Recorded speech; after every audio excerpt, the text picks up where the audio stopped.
I'm Representative Jerry Pollet.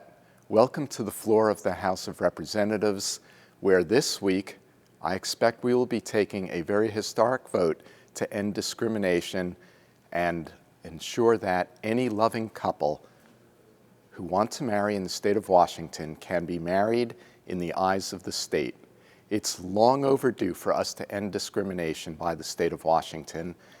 We need to recognize that when loving people want to marry, it's not up to the state to decide whether or not to recognize them.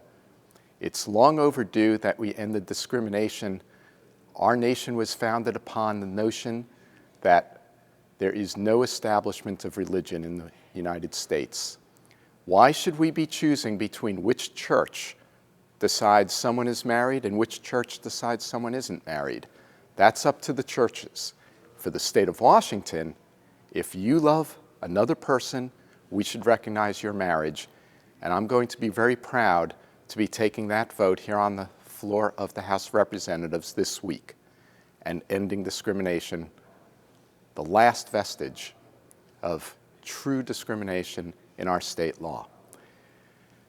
What's not so clear about coming to the floor of the House of Representatives right now is whether or not we will have revenue to pay for preventing the loss of our basic health plan, to ensure that children have a doctor's child wellness visit under Medicaid more than once every other year, that foster children, who are all of our children, have a safe home and access to social workers, psychologists, and school.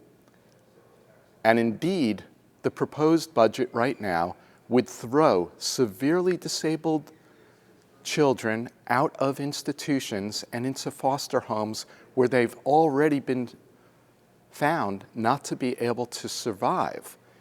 This budget proposal will literally put the health and perhaps the lives of children at risk all across the state. I'm working to restore funding for those foster children, and I'm working to restore fairness in our tax system and add revenue. We need to close tax loopholes and be more accountable for our millions, billions of dollars in lost taxes for loopholes that were put into place by this body over decades. And we have no idea why many of these tax loopholes even exist today. It's time to close them. And it may take your vote on the ballot this fall, perhaps this spring, to close those tax loopholes, because unfortunately we have a state law, Initiative 1053, that says we can't do it here on the floor of the House without a 2/3 vote. And we don't have 2/3 because we don't have that size of a majority for increasing fairness in our tax system. Talking about funding, one of the things that I have been working on is to resolve and improve the severe overcrowding in our North Seattle public schools. We have children going to elementary school in North Seattle in portables that have no bathrooms. We have children being taught on the stage in the lunchroom. We have children being taught in the hallways. We have to do something about our overcrowding.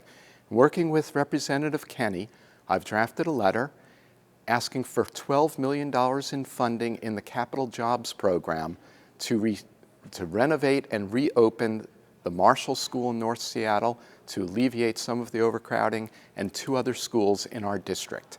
I'm very optimistic because we were able to get 12 Seattle representatives to sign on to that letter, which is really nearly an unprecedented level of support for a funding proposal like this. Finally, in this update, let me tell you that one other item should be coming to the floor of the House of Representatives very soon, and that is putting an end to the predatory practices of towing companies who have been charging $1,000, $1,400, even $2,000 when people parked for just a few minutes in the wrong place in Seattle and other places around our state. My bill to end the predatory practices of towing companies came out of the Transportation Committee last week on a strong bipartisan 23-6 vote. It puts reasonable caps on how much the towing companies can charge. And I'm really pleased that after the testimony of mothers, for instance, whose wheelchair access van was towed away and had to pay $650 to get it returned, the towing industry came together and worked with me to rein in the outrageous actions of the really bad towing companies. And I'm optimistic that the bill will clear the House floor in the coming week. Thank you very much. Stay in touch with me. I have drop-in office hours. Go to our website or call my office or email me if you'd like to meet. Stay in touch, please.